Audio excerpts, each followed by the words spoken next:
Good morning, everyone. Nolan Bushnell is a technology pioneer, often cited as the father of the video game industry. He's best known for his founding of the Atari Corporation and, to some, Chuck E. Cheese Pizza Time Theater. He's the first and only man to hire the late Steve Jobs and is the author of the best-selling book, Finding the Next Steve Jobs, published in 2013. Let's see. Mr. Bushnell is passionate about enhancing the educational process by mostly integrating the latest in brain science, and truly enjoys motivating and inspiring through sharing his views on entrepreneurship, education, creativity, culture, and innovation. Without any further ado, Mr. Nolan Bushnell.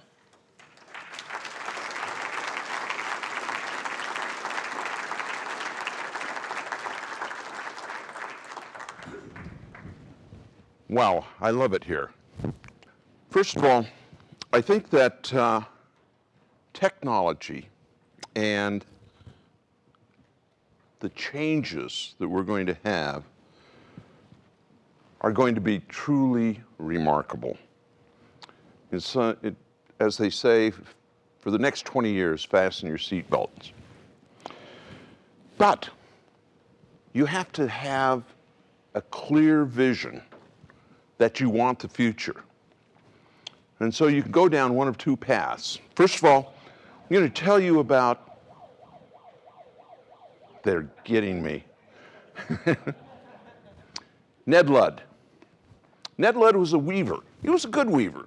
Had a wife, a couple of kids, and he and several of his co-workers got fired because the factory that he was working in got automated. That night, he went out with some axes and pitchforks and sledgehammers and broke up the looms, and starting the Luddite movement of anti-technologists. He felt that the jobs were more important than the efficiency. But just if he'd been a little more futuristic, he could have walked across town and got a job making the British rail system, which used many more jobs than the weaving industry did. Technology can destroy, but technology can also move forward. We will see more change in the very near future because of the auto-drive cars, self-driving cars. It will destroy over 15 million jobs in the next 20 years. And I'd be willing to bet that many of you in this room right now will be massively affected by this change. These are just a smattering of the jobs that will be destroyed. Traffic cops, auto body repair, insurance. It turns out that self-driving cars will be so much better drivers that it will change so many businesses that basically have grown up to take care of the bad driving that the humans have. Plus, what about creating roads? Roads are there because of capacity. Well, auto-drive cars increase the capacity of every lane of traffic by 10 to 20. So that means that we are way over capacity in terms of highways. So if you're in the highway construction business, your business will go away. There's a lot of people that think that self-driving cars are more important than world peace. Why? Because we kill more people on highways than we do in the world wars that we've had. It wins by 240,000 lives. But there's more. Robots are everywhere. And what kinds these kinds, not the other kinds. And manufactured goods will continue to drop in cost. And this is something that you guys know. This is a robotic-centric area, but it's going to get even bigger because the robots are getting smarter and smarter and cheaper and cheaper. 8 million jobs lost in the United States because of factory automation. Automated farms. What is this person? This is a cowboy. And you say, a cowboy, what do you mean? All our hamburger within 15 years will be created in vats, not on the hoof. We're growing beef protein in test tubes today. It's cheaper, it's better, no hormones, no additives, no offal. Offal is awful. No. Anyway, the whole idea is that these are the modern cowboys. I think that they're not going to replace steak for a while because, it takes a lot of other stuff. But hamburger, various other kinds of meats will all become in vats. Sausage, hamburger, hot dogs, what have you. Medical diagnostics and procedures. You're right in the middle of some of the best technology in medicine around.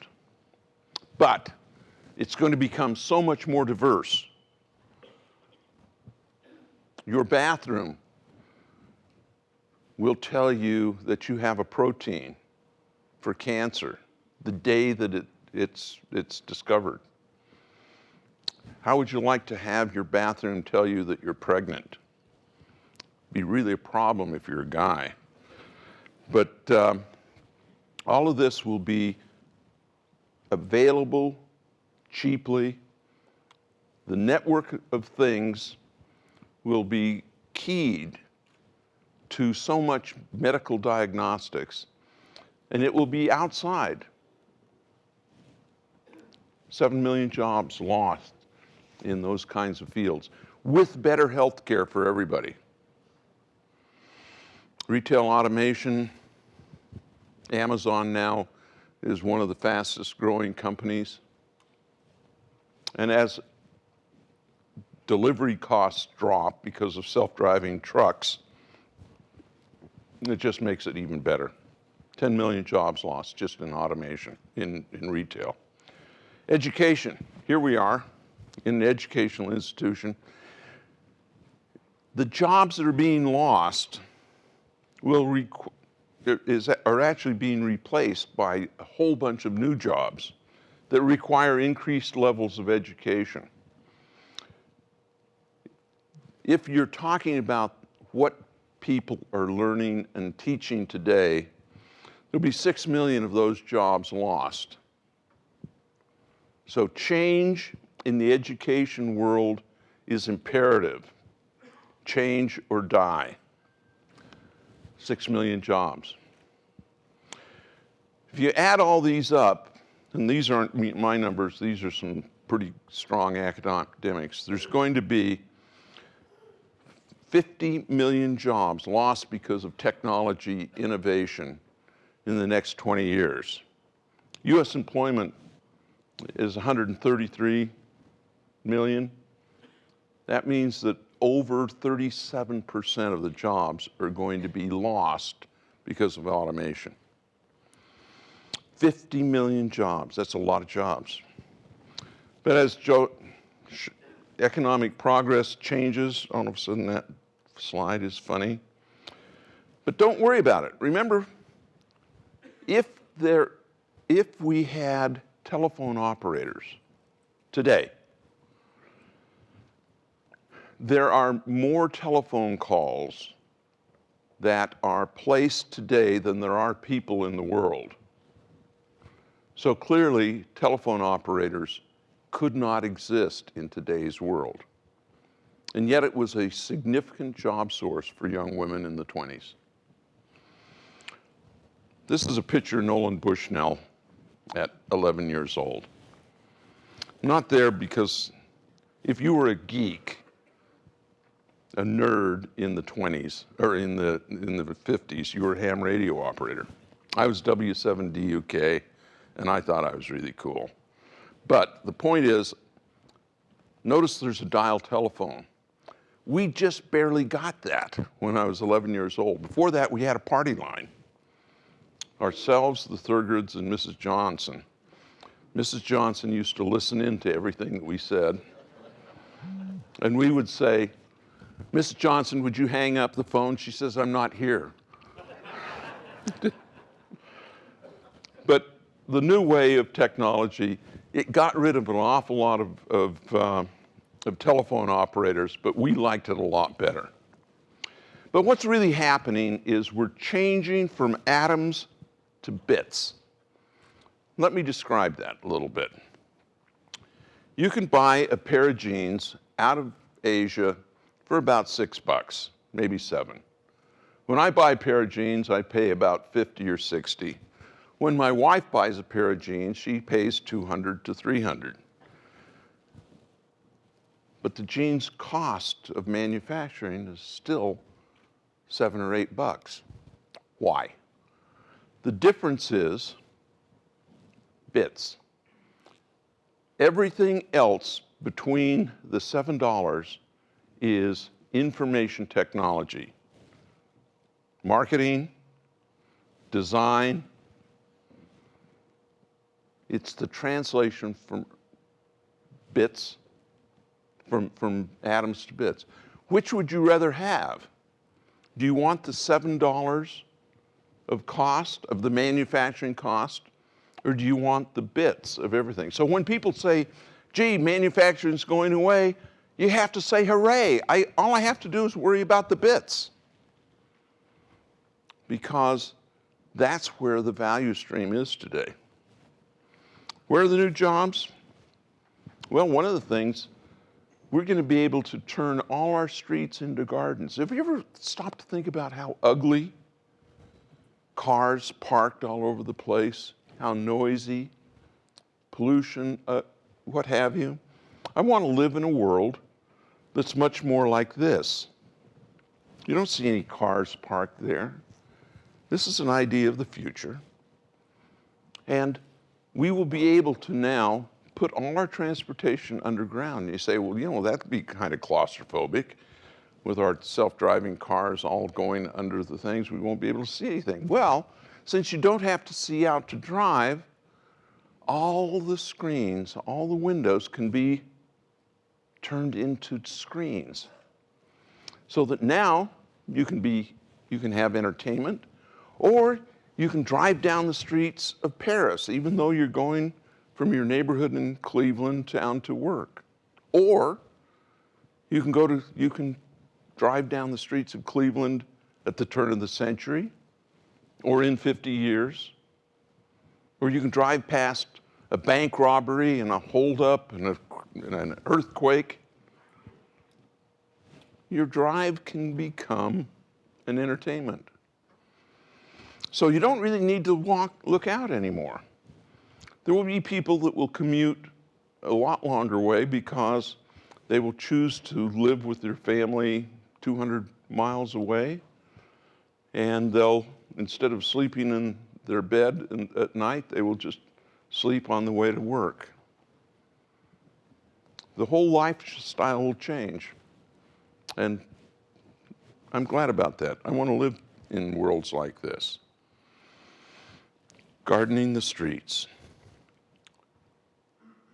But more than that, right now it takes a half hour to an hour to get from Santa Monica to downtown Los Angeles. I live in Santa Monica, and so I put this.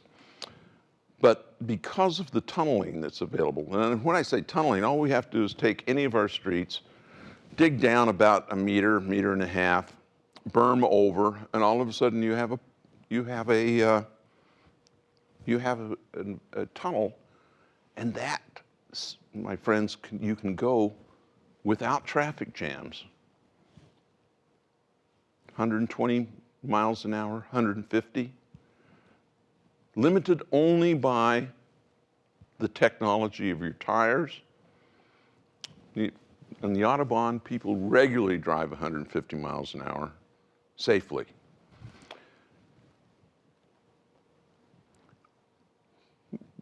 Things are going to be very different. But in order to garden all our streets, 9 million new jobs will be created. Transportation, Hyperloop, Mach 2, Mach 3. What will that do to the airline industry? If I can go Mach 3 on the ground, city center to city center, this is so much, and to do a network of Hyperloop capability trains is cheaper than the Interstate Highway Commission, or Interstate Highway, by a significant factor. Safer, faster, better. 10 million new jobs at least to create the Hyperloop system nationwide. I like the idea of being able to go from San Francisco to Cleveland for lunch, or vice versa.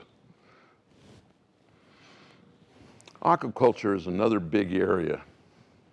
Did you know that most of the ocean is a desert? Nothing grows. No fish, no algae, nothing.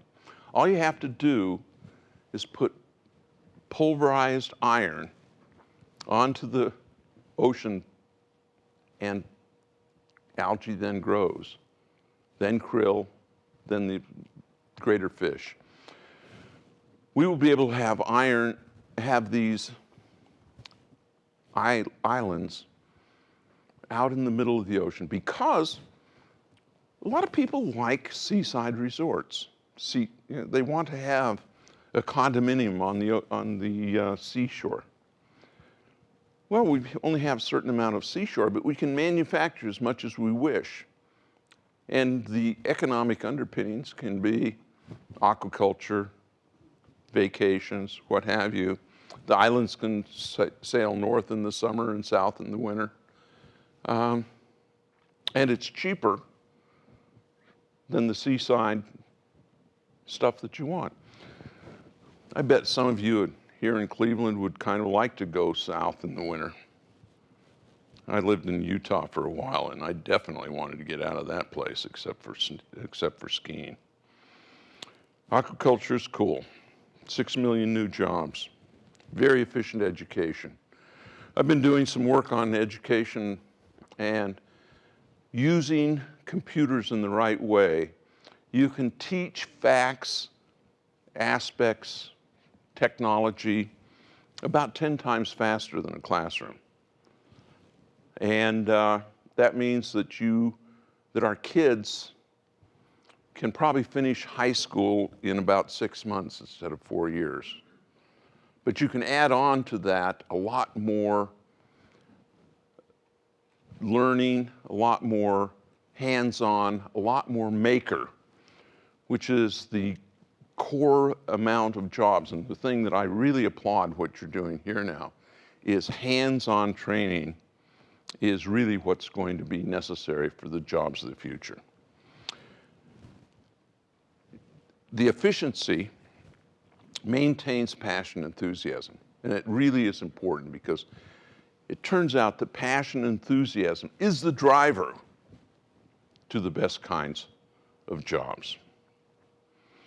12 million new jobs, 60 million new jobs created. It's going to be great. Living here, living there, living like this, these are all made up futures, but I want to live in all of them. The causes of unemployment are really just jobs and skills mismatch. That's where good education really comes in. And pessimism, discouragement. I think the more optimistic, the thing about pessimists is that they're always right. That if they think they can't do it, they're true. They're never shown wrong. I mean, and so you can't. It's hard to say, gee, pessimism is wrong. No, Optimism can be, but usually the world is moved by optimists. Let me talk a little bit about history. This was a PDP-1 in 1966. I saw a game called Space War on that, and I was working at an amusement park at the time. And I was manager of the games department. I had an arcade. I knew the economics, and I thought to myself, if I could put this screen in my arcade, it'd make money. But then you divide 25 cents a play for 3 minutes into a $1 million computer, and the math didn't work. So I graduated. Yeah, the amusement park had so I graduated, and one day a computer came across my desk, and I said, gee, you know, I bet I can do this. And so I started to work on a game, and it turned out to be the first commercial digital video game.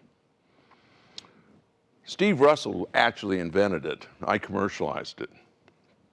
And the model worked in a bar down the street, which is a whole nother story.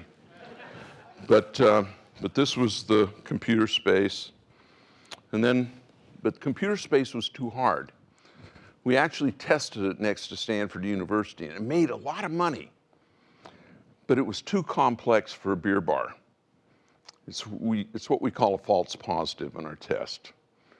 And computer space was probably, we did about $2.5 million, and the company I licensed it to gave me confidence to start my own thing. I thought to myself, I couldn't possibly screw it up as bad as these bozos.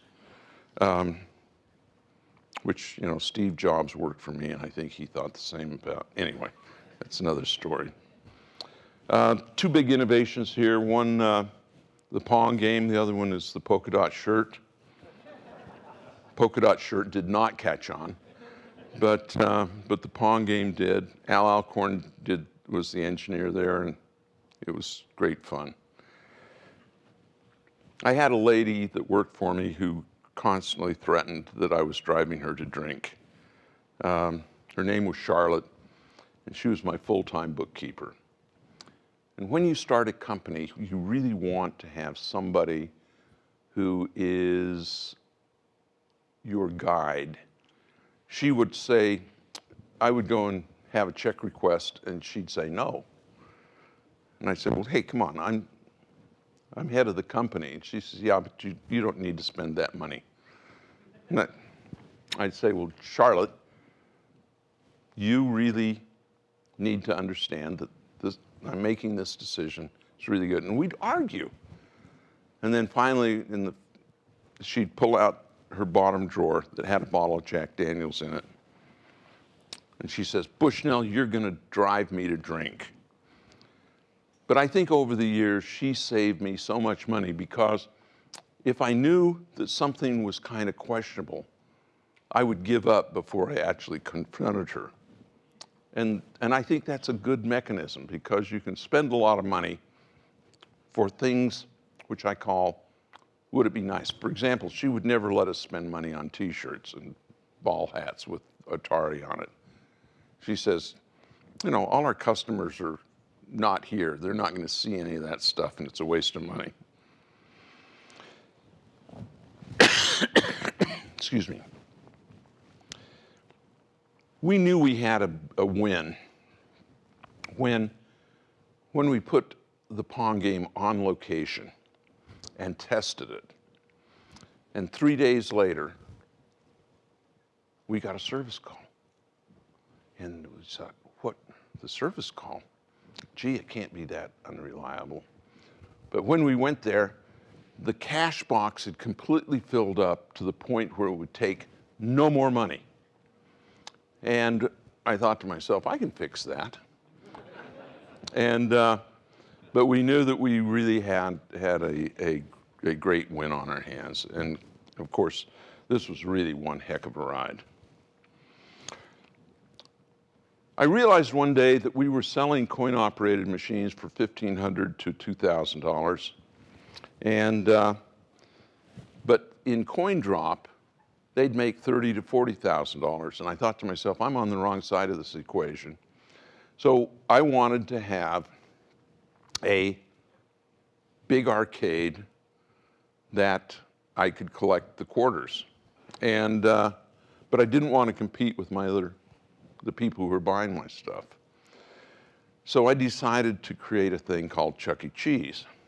And Chuck E. Cheese was really the combination of the tiki room, a big arcade, and I decided pizza was going to be the right thing because there was a wait time.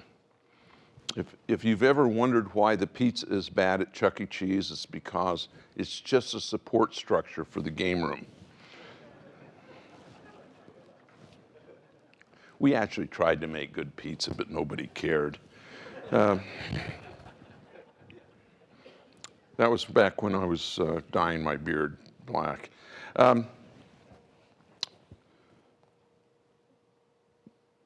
We started, you can start companies in a lot of places. ETAC was actually started in the middle of the Pacific over the chart table at 4 in the morning.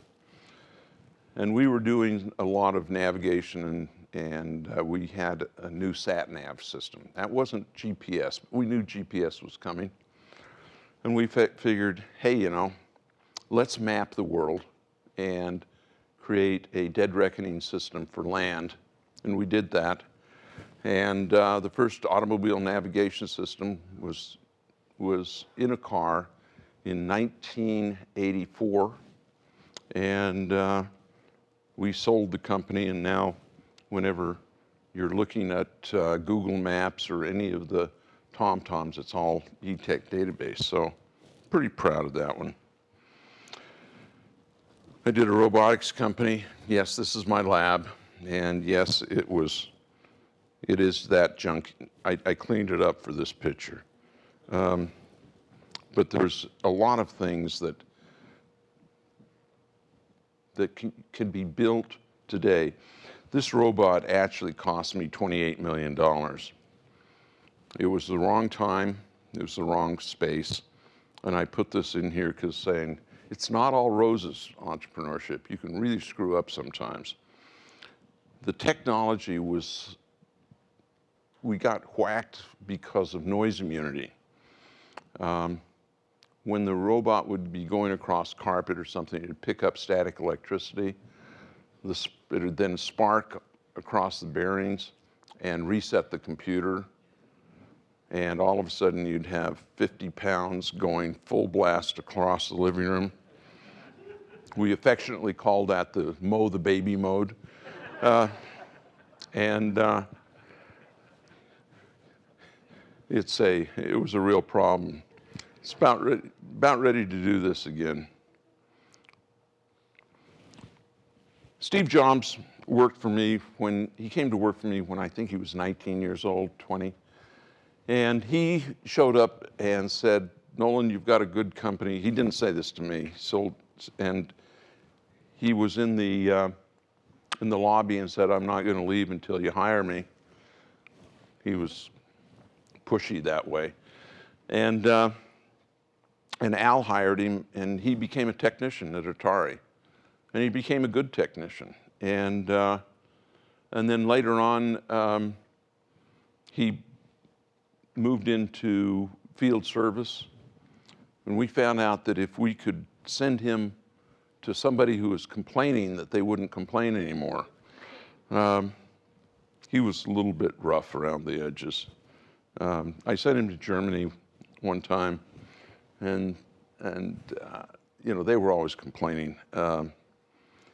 And they said, are you going to send that same guy? And we said, yeah. And they said, well, never mind. But Steve was friends with Wozniak, and Wozniak was a true savant, really a smart technologist. And Wozniak would come over and spend time in the game room. And so I decided to put Jobs on the night shift. And I knew that that was going to be hiring 2 Steves for the price of 1. And they did Breakout for me. And I got to tell you a funny story. We were trying to get a product out for a trade show. And so I gave a $5,000 bonus if they could get Breakout done prior to the trade show. And they did, and it was a big success. And they got the $5,000 bonus. About 20 years later, Woz was sitting in my kitchen. We were having a cup of coffee, just talking about the old days. And I said, "What did you do with your half of the bonus?"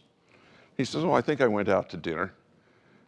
And I said, "What do you mean?" And he says, "Well, $250, we went out to dinner." I said, "Oh, you don't know. The bonus was $5,000. And I said, "I figured you'd get at least $2,500. And he says, "That son of a bitch did it to me again." But Woz was very sanguine about it. He says, "Steve was always had different needs than me, but he says I would have never started Apple. Steve was the driving force, and he was pretty sanguine about it. Jobs and I became good friends based around philosophy. I was an electrical engineer, and I had a minor in philosophy. I was really fascinated by Hegel and Kant and Sartre and Camus and all those guys. And Jobs was equally fascinated by the Eastern philosophers, Buddhism, Taoism, Confucianism, all the isms. And we would talk about the differences between Eastern thought and Western thought. And it became an interesting thing. He'd get on his motorcycle and come up on a Saturday or Sunday morning. We'd go out and sit on a rock or my terrace and drink coffee. And I'd drink coffee. He always drank tea. And it became a long-term friendship. And we'd talk about business issues. At Chuck E. Cheese, I had a project in computer animation, and it was a disaster. It took us almost 3 days to render a single frame in those days. The computers were just not fast enough. And when it came time for him to buy Pixar, I said, you've got to be able to render frames in less than a couple of hours. And at that time, I think they were still a day or more. And I said, but you can't make money until that, so I advise you not to do it. And of course, he did it anyway, and ended up owning a third of Disney. So, I'm glad he didn't do my reason. Which brings me up to the fact that I was offered a third of Apple Computer for $50,000. Which I turned down. I've subsequently regretted that decision. But,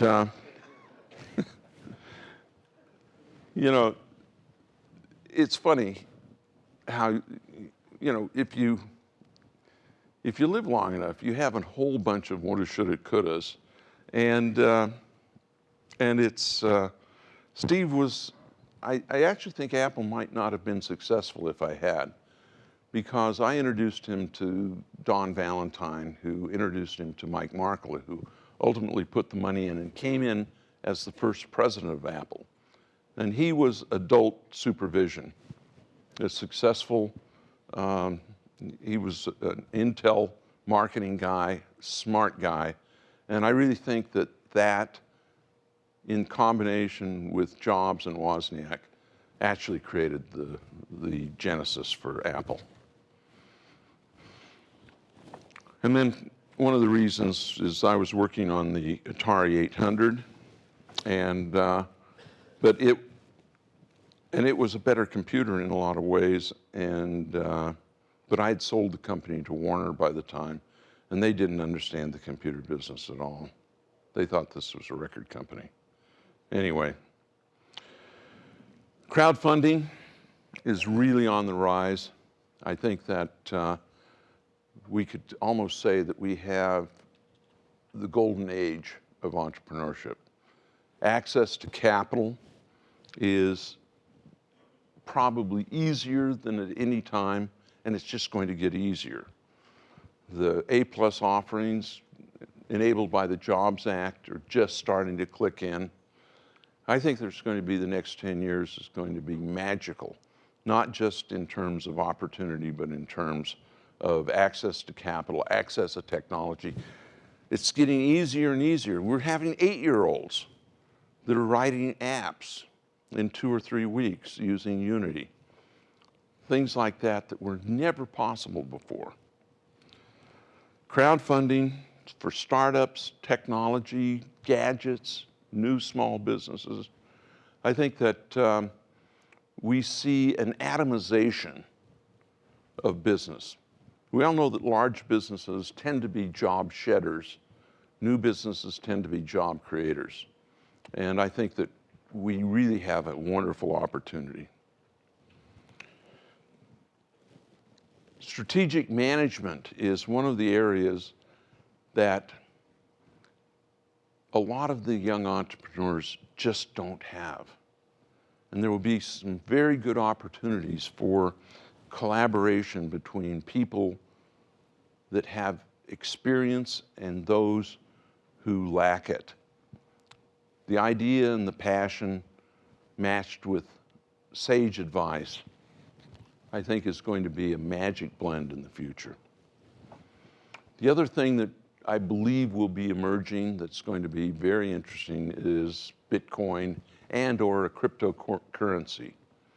The blockchain works, and it says that there are ways to create seamless transactions over the network. And I believe that it will happen, whether it's Bitcoin. Bitcoin has some problems in terms of speed of transaction, but there's several new coins, these are just a few of them, that solve some of these problems. One of those will be the important cryptocurrency of the future, and it will change everything. Digital money is real. And of course, we always have to worry about taxes. But taxation increasingly, as more and more transactions happen online, there's going to be a lot of innovation in taxation. And I think that we need to be careful that taxation doesn't kill the goose that lays the golden egg, but yet government needs to be funded. We have a lot of issues with security, if you have cloud computing, security is a big issue. But the most important thing is don't hire dead people.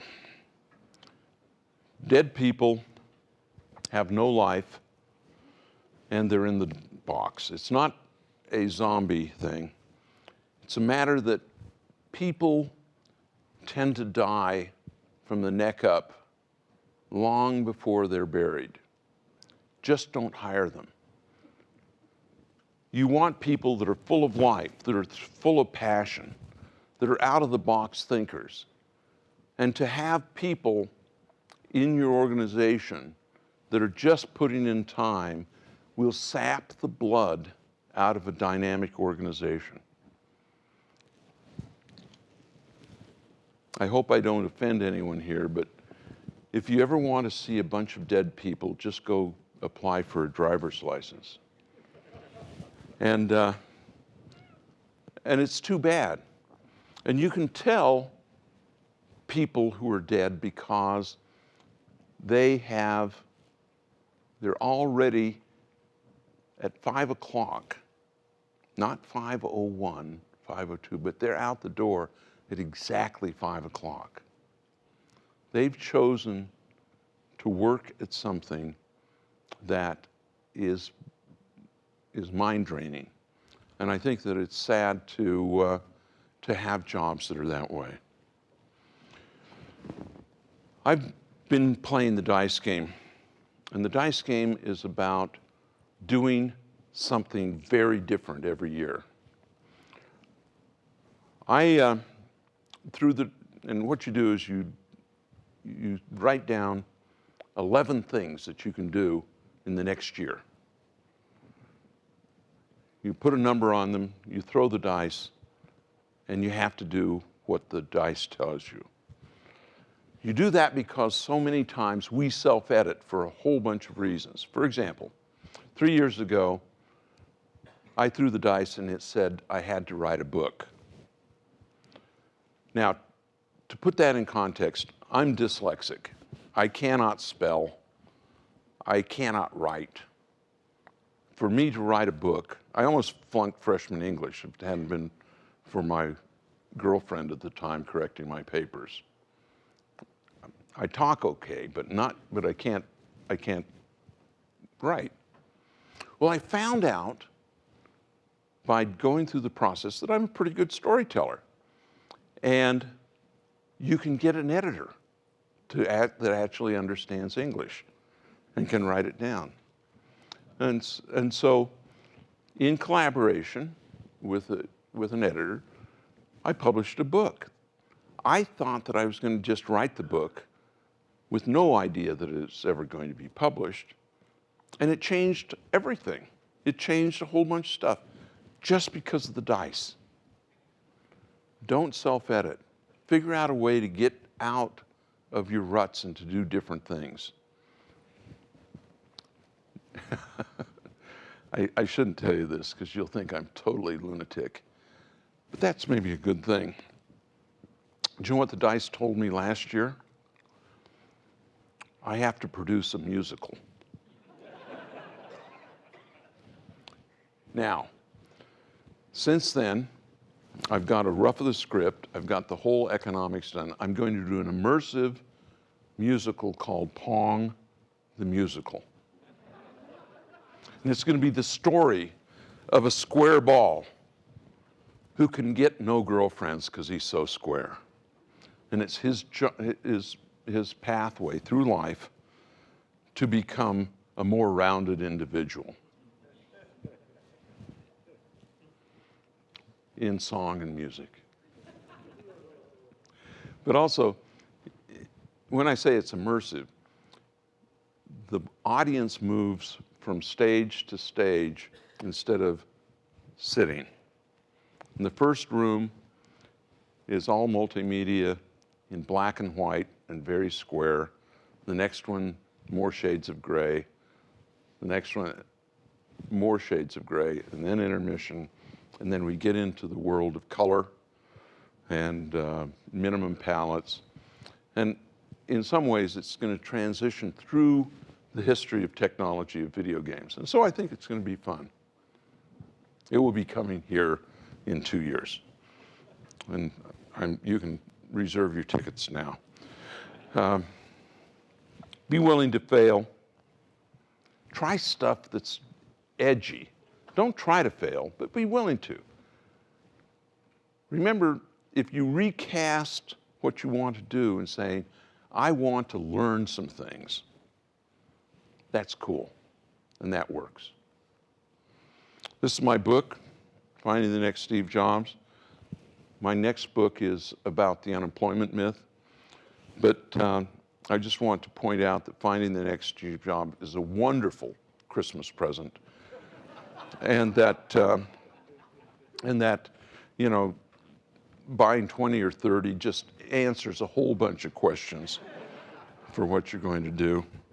They're also good with a little sugar and milk for breakfast. Thank you very much for your time. It's been fun.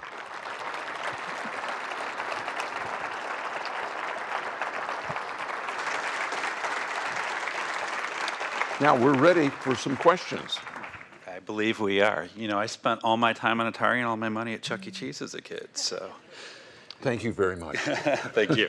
Questions on either side. We have microphones on either end of the room, so please. Let's see, do we have anything No, there? nothing came through here, so we will take them in live time. Okay. Have you been to Almere in the Netherlands? It looks very much like the modern city you described. You know, I have not been there. Everybody says I should do it, but, and I'm going to. There's actually several little places that are just wonderful that are, I like the whole idea of not seeing, not hearing, not smelling cars. I mean, I think that's one of the charms of, there's this Italian city called Positano. I don't know how many of you have been there, but it's a city that didn't have cars until they punched a road through in the late 70s. And it's just wonderful. It has steps. Yeah, we're going to have some great lifestyle changes in the next little while. And I'd love to, I want to invent the future that I want to live in. That's the fun part. Any others? Yeah, thank you for the nice talk. So it's known that when people work less hours during the week, they're actually happier. So for example, in Holland, I think that they have work weeks that last for about 25 hours. And so as a result of all of this automation and the technology taking over what humans need to do, it's actually possible for humans to work less and less. So do you think this is going to happen, or is it still that people have to work 40 hours a week and be miserable?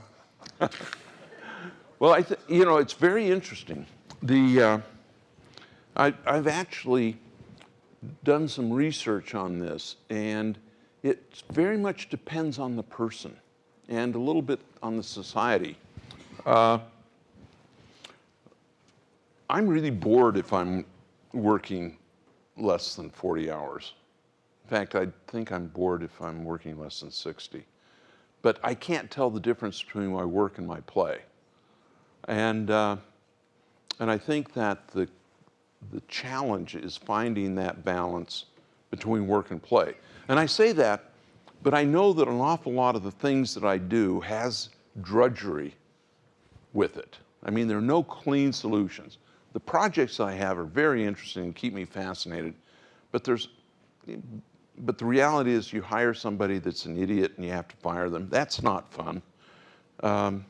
Flexible workplaces, you know, problems with vendors, problems with employees, that's not fun, but you have to do it.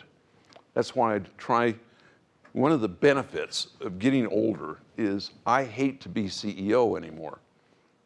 I try to get some other stupid guy to be CEO, that is, or woman, and that's great fun. Anyway. Oh, click. There. What about the employment myth? Say again? You had said that you were writing a book about the employment myth, Yeah. and I'm asking. Well, it was a little bit about, it's kind of encapsulated in my first part of my speech this time. There is no unemployment that is not voluntary. There's a lot of voluntary unemployment. And the voluntary unemployment says, hey, you know, I just don't want to work. And so some people like a lot of stuff, you know, and a lot of employment. If you go into a high-rise on a Sunday morning and look at the parking lot, it has two kinds of cars. It has late model Mercedes for the attorneys and the businessmen that are working on Sunday morning, and a jalopy for the security guards, and that's it. We make trade-offs between free time and money all the time. And there will be no unemployment as long as people want more, want better, want more convenience. The big problems is the mismatch between capability and the jobs that are available. Right now, in Silicon Valley, there's probably more than 5,000 jobs that they can't fill just in the technology sector. 5,000 open requisitions. I'd be willing to bet that in this area right now, there's a whole bunch also. But there's an awful lot of problems. For example, did you know that only 40% of college graduates work in the field for which they have a degree? That's a waste, particularly when school, whether it's paid for by your parents or student loans or by the state, school needs to be targeted and effective. I'm starting to believe that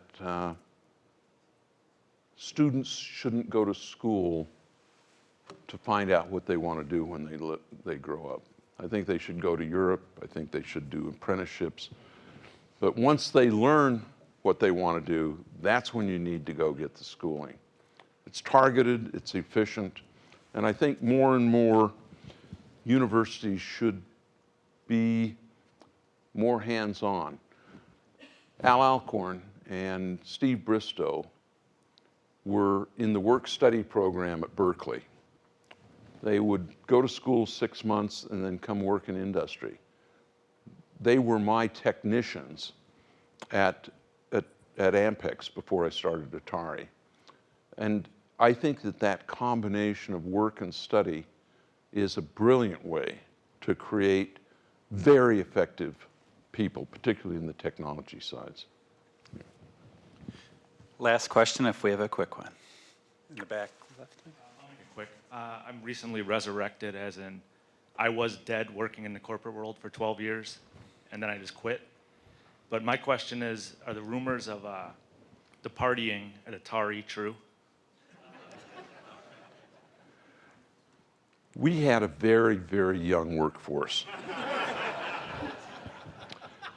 And they were all single.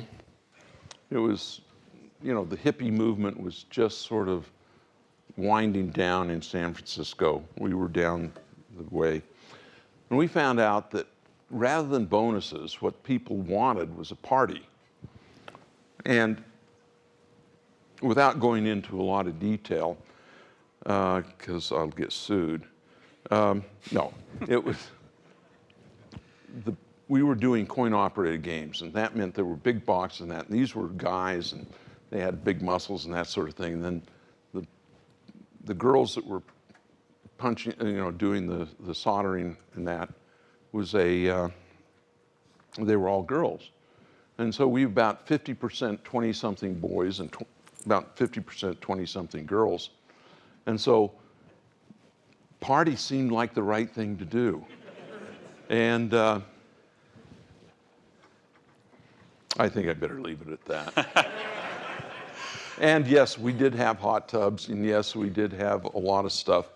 And though it wasn't sanctioned, there was a vacant plot out behind the plant, and I found out that we were cultivating marijuana long before it was legal. And that was actually a problem because I felt that we could probably be put in the slammer for that. So, but it was a different environment at a different time, and I can honestly say we had a ball. Well, thank you. Nolan will be signing copies of his book, Finding the Next Steve Jobs, at 1 o'clock today, and he's going to be staying with us, so we really appreciate your content and your candor. And thank you to all. We will now bring out Felipe. Thanks. That was wonderful.